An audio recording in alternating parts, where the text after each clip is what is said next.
I shouldn't be here today talking to you, but I'm so grateful, very grateful that I am here with you today. I'm going to tell you some of my story, but I'm going to tell you a little bit more of my stories. And as one of my friends said to me recently, Linda, you're like an onion. The more layers you peel off, the more I learn about you. And so I'm going to start my story today when I was 7 years old. We moved out to the family estate when I was about 5.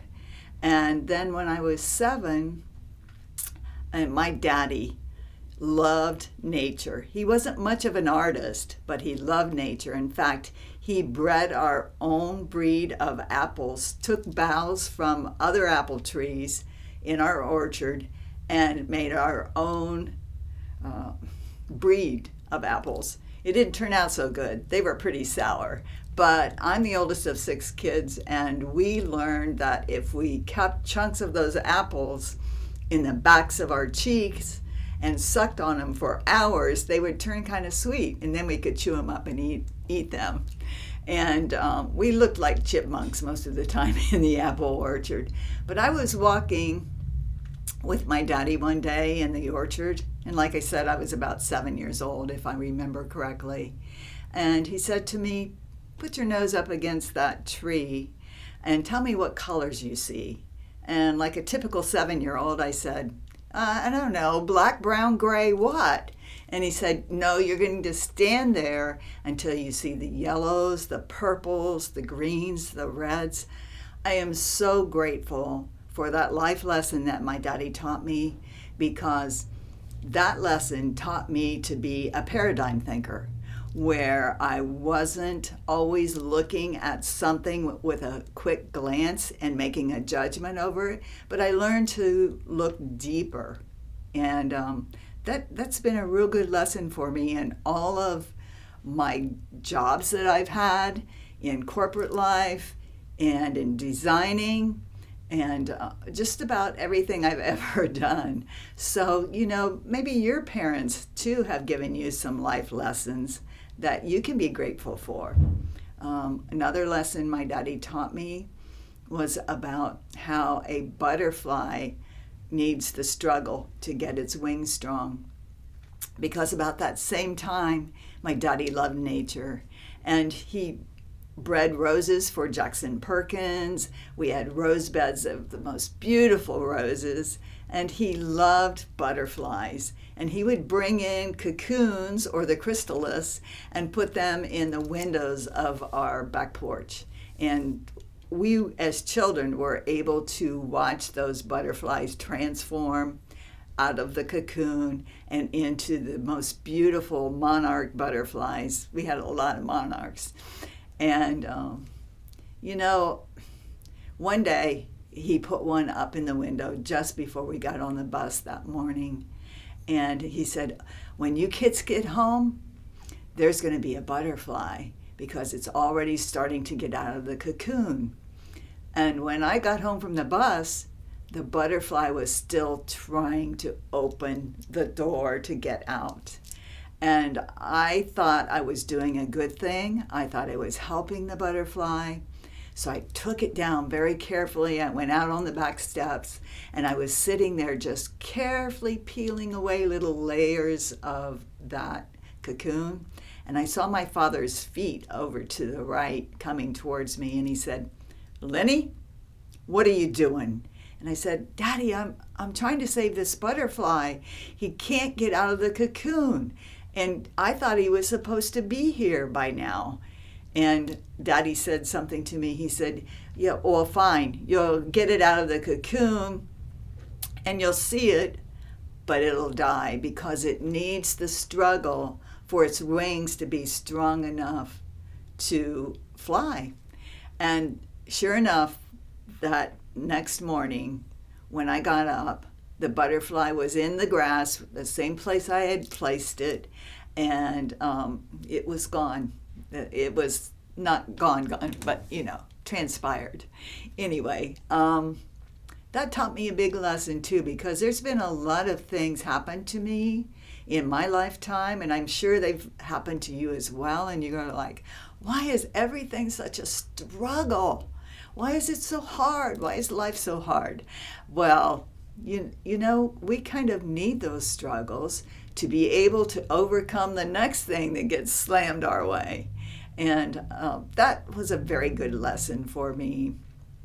You know, when I was 12, I started taking drum lessons. And then when I was 16, my cousin and I, when I would go to see her, we would practice drumming, and she played the guitar and she sang, and we formed a band, and we were way ahead of our times.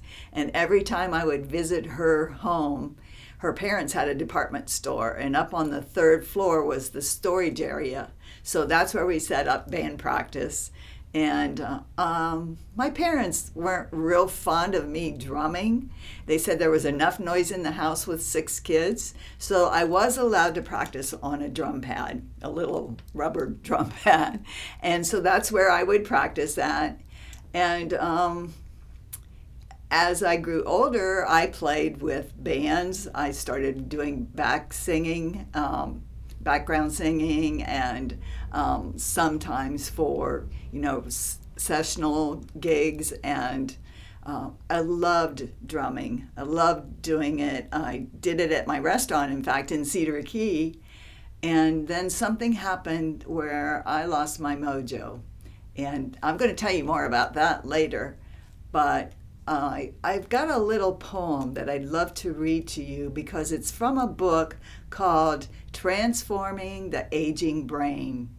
And a friend of mine, Linda Stoller, and her friend Gretchen Spinati actually wrote this book. And both have worked in the medical fields and know a lot about the brain. So I thought I'd read it to you, because I wanted to bring back some of those life lessons that maybe you've had as a child that have programmed your brain, and how you can keep your brain sharp, how you can keep your mojo. A lot of different ways you can do that. But this little poem says it's so great. I just thought I'd read it to you. And it's titled Sensory Walk.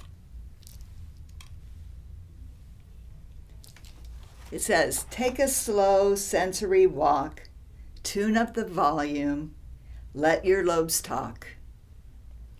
Occipital, parietal, temporal too. Let these parts work for you. Let your hearing be sharp, your eyes brightly see, your nose to smell olfactory. Enhance memory, creativity. These are doors to authenticity. What do you see? What do you hear? What smells are apparent to take you there? Focus your attention. Be aware. The cortex will help you. Be right there. Neurotransmitters flow.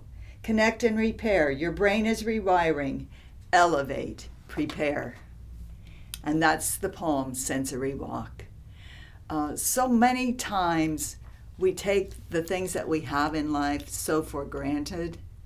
And the parietal lobes are your frontal lobes. That's where your creativity, your imagination all happen. My father and my mother both helped nurture creativity and imagination. My father with music, and my mother with art. She never really painted until she was 40, and then she opened her first gallery. But she always, when it would rain and we couldn't play outside, we had one room that we could paint in, and it was full of cupboards of all kinds of art supplies, little praying watercolor boxes, and she would sit and paint with us. And my mother had, there was 6 of us, plus she worked at my father's dealership and grandfather's dealership. So she was a busy lady. My father, with the nature and with butterflies, just really, really helped. But my daddy also was a musician. He played the accordion and he played the organ. And when it was raining too, a lot of times we would love to sit in the library where his organ was, and he would play. And I loved seeing his big, strong hands going up and down the keyboard. And it was so magical, eating oranges, reading books in the library, hearing Daddy play the organ. And so it was fun for me as a child to go to polka lessons with my mother and father. Only thing was, I didn't care for polka. I was more like a Michael Jackson kid, you know. In fact, I remember several times being scolded when I went home.